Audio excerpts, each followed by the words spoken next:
اعوذ باللہ من الشیطان الرجیم بسم اللہ الرحمن الرحیم تبت یدا ابی لہب وتب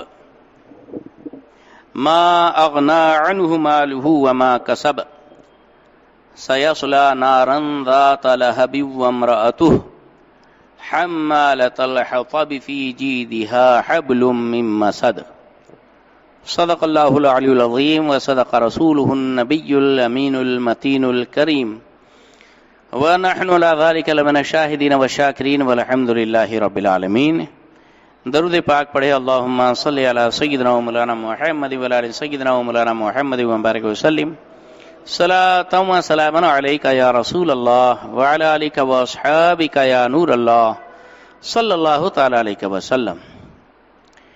سورہ لہب ابو لہب کا اس میں نام ہے، اس لیے اس کا نام سورہ لہب رکھا گیا. اس میں ایک رکوع ہے، 5 آیتیں ہیں اور 20 کلمات ہے. اللہ کے محبوب صلی اللہ علیہ وسلم کا کٹر خطرناک جان کا دشمن، خون کا پیاسا، سگا چچا ابو لہب، اس کا ذکر اس میں آیا ہے. آخر اس کے نام لے کر اللہ تعالیٰ نے کیوں خاص طور پر ذکر کیا؟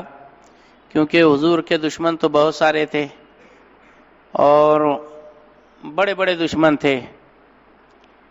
ابو لہب بھی کوئی کم نہیں تھا، وہ بھی سب سے بڑھ کر ہی تھا.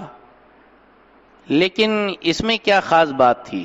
وجہ یہ تھی کہ دشمن اگر دشمنی کرے تو غیر اگر کوئی مطلب ایسا برتاؤ کرے تو اس سے زیادہ احساس نہیں ہوتا انسان کو. اگر خود اپنا گھر کا، اپنا قریبی جس کا حق ہو کہ وہ آپ کی حمایت کرے، وہی اگر مخالفت کر رہا ہو، اپنوں کے منہ سے آپ اپنی برائی اگر سن رہے ہوں اور آپ کو کوئی اپنا برا بھلا کہہ رہا ہو تو اس کی تکلیف کچھ زیادہ ہی ہوتی ہے. تو یہ ابو لہب حضور پاک صلی اللہ علیہ وسلم کا سگا چچا، جیسے حضرت ابو طالب حضور کے سگے چچا ہیں، ویسے ہی ابو لہب بھی سگا چچا تھا. حضرت عبداللہ حضور کے والد بزرگوار، وہ ابو لہب، ابو طالب، ان کے ماں، ان کے والد ایک ہی ہے، یعنی سگے بالکل. اب ظاہر بات ہے کہ سگا چچا باپ سمان ہوتا ہے. العم کل ابی، چچا باپ سمان ہوتا ہے. اور الخالتو کل امی، خالہ ماں سمان ہوتی ہے. تو یہ خونی رشتے بڑی اہمیت رکھتے ہیں. اور ایک تو یہ وجہ تھی کہ اتنا خونی رشتہ، قریبی رشتہ، گہرا رشتہ کہ ابو طالب نے بھلے ایمان نہیں قبول کیا لیکن جان کی بازی تک لگا دی حضور پاک صلی اللہ علیہ وسلم کی حمایت کے لیے، اور حضور پاک صلی اللہ علیہ وسلم کے لیے ہر وقت حاضر رہتے تھے ابو طالب. کیا نہیں کیا؟ تو جیسے وہ سگے چچا ویسے یہ بھی تو سگا چچا تھا. ابو طالب ان کا مکان تو حضور کے مکان سے دور تھا، لیکن یہ ابو لہب کا مکان اور حضور کے مکان کے بیچ میں بس ایک دیوار کی آڑ تھی. پڑوسی بھی تھا، خون کے رشتے میں بھی قریب، رہنے کے لحاظ سے بھی قریب، اور کہتے نا شیجاری کھرا پہارے کری. ہاں، بازو والے کے وہاں کیا چل رہا ہے، اس کے وہاں کون آ رہا ہے، کون جا رہا ہے، اس کی صحیح خبر بازو والا ہی دے گا. ہاں، بڑی فکر رہتی ہے کیا چل رہا ہے، کیا ہو رہا ہے، ہوتا ہے کہ نہیں ہوتا. ہاں، تو اسی لیے پڑوس اگر جس کا اچھا ہے وہ سمجھ لی کہ دنیا کا سب سے بڑا مالدار اور امیر انسان، اور پڑوس اس کا برا ہے تو وہ اس کے لیے تو گھر بھی جہنم بن جاتا ہے. یہ تو سگا چچا ہو کر، پکا پڑوسی ہو کر، اتنا بڑا خطرناک دشمن کہ ایسا جھانک کر دیکھ لیں تو حضور کے گھر کے اندر کا سارا منظر آنکھوں کے سامنے ہوتا تھا. اب اس کی جو بیوی ہے ام جمیل، اس کی کنیت ہے، اس کا نام عروہ ہے. حضور کی سگی چچی. اب ظاہر بات ہے کہ چچیری ساس چچیری بہو پر کتنا مائی پاور چلانے کی کوشش کرتی ہے. تو بس ایسے جھاگ جھاگ کر دیکھنا کیا چل رہا ہے کیا ہو رہا ہے. حضور اگر نماز پڑھ رہے ہو تو پتہ نہیں، حالانکہ اتنا بڑا رئیس اعظم تھا مکہ کا، 4 سب سے زیادہ مالدار لوگ جو ٹاپ موسٹ لیول کے مالدار تھے ان میں سے ایک تھا ابو لہب، جس کے پاس قریباً 7-8 کلو سونے کے تو اینٹیں موجود تھی، اور بھیڑ بکری اونٹ گائے بھینس یہ سب تو اس کے علاوہ بے شمار.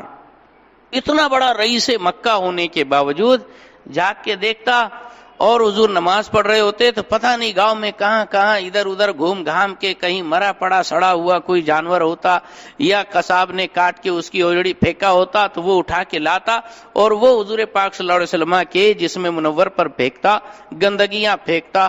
یہ حرکتیں سگا چچا کر رہا ہے. اور ایک طرف ابو طالب ہے کہ وہ بالکل ڈھال بنے کھڑے ہیں، میں اپنے بھتیجے کو آنچ نہیں آنے دوں گا. ارے وہ بھتیجا کہ بچپن ہی میں جو یتیم ہو گیا ہو، نہ باپ کا سایہ نہ ماں کا سایہ، اب چچا کو اس پر کتنا شفیق اور کیسا پیار ہونا چاہیے. یہاں پیار چھوڑو، دشمنی کی حد سے بھی پار ہو گیا تھا یہ ابو لہب. اور اتنا نالائق کہ سرکار پاک صلی اللہ علیہ وسلم کے یہاں کچھ پک رہا ہو تو گندگی، نجاست، غلاظت، پاخانہ یہ اٹھا کر پھینک دے، ہانڈی خراب کر دے.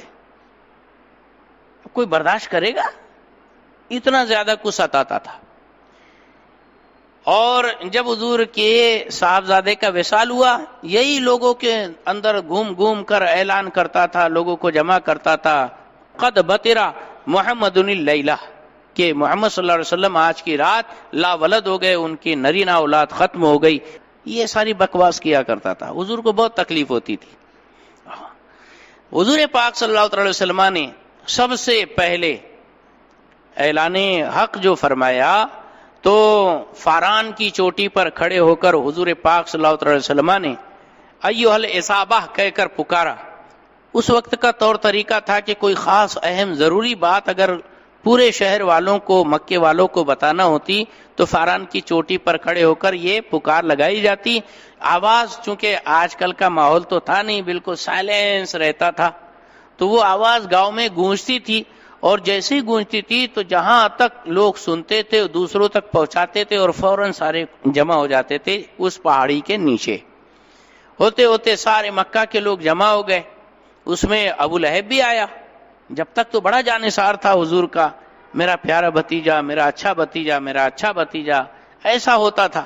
لیکن جب سرکار پاک صلی اللہ علیہ وسلم نے فرمایا بتاؤ تم مجھے کیسا جانتے ہو، سب نے کہا ایک دم بہت اچھے آپ، صادق الوعد الامین ہیں آپ. کہا کہ اگر میں یہ بتاؤں کہ اس پہاڑ کے پیچھے ایک لشکر ہے جو تمہارے اوپر حملہ آور ہونا چاہتا ہے، تم میری بات مانو گے؟ کہا آپ بول رہے تو مان لیں گے. کہا جب میرے اوپر اتنا یقین ہے نا تو یقین جانو اللہ ایک ہے، یہ سارے معبود باطل ہے، یہ پتھر کوئی خدا نہیں ہوتا، یہ مخلوق ہے، خالق وہ ہے جس نے ہم کو، ان کو، سب کو، ساری کائنات کو پیدا کیا. قولوا لا الہ الا اللہ تفلحون، کہ لا الہ الا اللہ کہو کامیاب ہو جاؤ گے. اس وقت سب سے پہلے اگر کسی کو انگار لگی تھی تو یہی ابو لہب تھا. انگلی اٹھا کے کہتا ہے کہ یا محمد الہذا جمعتنا، کہ اے محمد صلی اللہ علیہ وسلم اس کے واسطے تم نے ہم کو جمع کیے؟ آپ نے تو ہمارا دن برباد کر دیا، وقت خراب کیا. یہ کہہ کر واپس گیا. اللہ اکبر. اس نے ہاتھ اٹھا کر حضور پاک صلی اللہ علیہ وسلم کی طرف اشارہ کر کے یہ بات کہی، انگلی نچا کر کہی. اللہ رب العزت نے جاہو جلال میں ارشاد فرمایا میرے محبوب پر کوئی انگلی اٹھائے، ارے بغل سے اس کے ہاتھ اکھاڑ ڈالیں گے. ہاں تبت یدا ابی لہب و تب، ابو لہب کے دونوں ہاتھ ہلاک ہو جائے اور اس کے دونوں ہاتھ ٹوٹ گئے.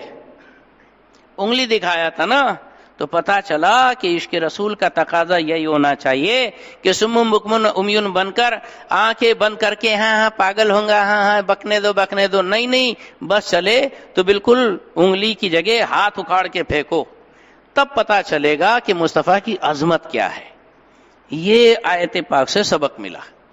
ما اغنى عنه ماله وما کسب، کہ اس کو نہیں بچا پایا اس کا مال اور اس کی کمائی. اللہ کے عذاب سے نہ اس کا مال اس کو بچا پایا، نہ اس کی کمائی بچا پائی. سونے کی اینٹیں گھر میں پڑی کے پڑی رہ گئی، دھری کے دھری رہ گئی، اور سارے مویشی اور سارے کچھ جائیدادیں پڑی کے پڑی رہ گئی. اس کا انجام کیا ہوا پتا ہے؟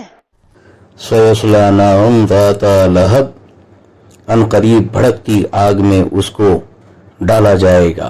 وامرأتہ حمالۃ الحطب، اور اس کی بیوی لکڑیاں ڈھونے والی. فی جیدہا حبل من مسد، اس کی گردن میں کھجور کی رسی کا پھندا.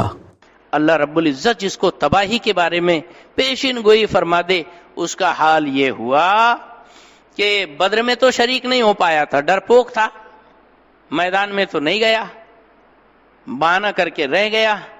لیکن بدر کا واقعہ 17 رمضان کو ہوا. اس کے ایک ہفتے کے اندر اس کے جسم پر ایک چھالا نکلا، اور وہ چھالا بڑھتے بڑھتے بڑھتے، جس کو عدسہ کہتے ہیں عربی میں، پورے جسم پر پھیل گیا. آبلے پڑ گئے پورے جسم پر، اور جسم سڑنے لگا. اس میں سے پیپ اور گندا مواد، سڑا ہوا خون، بدبو، یہ سب نکلنے لگی. کیڑے پڑ گئے، تڑپتا تھا، بے چین ہوتا تھا. اس کے بچوں نے اس کی بدبو اور چیخو پکار سے عاجز آ کر گھر میں سے نکال کے اس کو باہر ڈال دیا. ہاں، وہ پکارتا تھا، ارے مجھے بچاؤ مجھے بچاؤ. اس کو اپنے بچوں پر ناز تھا، اپنے مال دولت پہ ناز تھا. بچوں نے اس کی طرف سے منہ پھیر لیا، یہاں تک کہ مر گیا. ایڑی رگڑ رگڑ کے مرا. اور جب مر گیا تو اس کے بعد بھی بچوں میں وہ غیرت بھی ختم ہو گئی کہ اٹھا کے اس کو گاڑے، دفن کرے، کفن دے، کچھ کرے. وہ 3 دن تک کی اس کی لاش پڑی رہی. جب بدبو بہت زیادہ ہونے لگی اور کیڑے مکوڑے اس کو بالکل کھانے لگے، گاؤں کے لوگ، مکے کے لوگ بچوں کو لان تان ملامت کرنے لگے، برا بلا بکنے لگے. تب پھر ان لوگوں نے کچھ حبشیوں کو، غلاموں کو رینٹ پر لیا، کرائے پر لیا، اور کہا کہ بازو میں کھڈا کھودو اور لکڑی سے ڈھکا مار کے اس کو ڈالو اور اوپر سے مٹی سے داب دو. یہ انجام ہوا کس کا؟ وہ جو اپنے آپ کو مکہ کا سپر پاور سمجھتا تھا. 4 رئیسوں میں سے ایک رئیس اعظم وہ تھا. اللہ اکبر. لیکن کی محمد سے وفا تو نے تو ہم تیرے ہیں، یہ جہاں چیز ہے کیا لوح و قلم تیرے ہیں. ہاں، جو مصطفیٰ کا نہیں اس کا انجام اتنا بھینکر ہوتا ہے. یہی نہیں، اس کی بیوی بھی کریلا نیم چڑھا، وہ حساب تھا.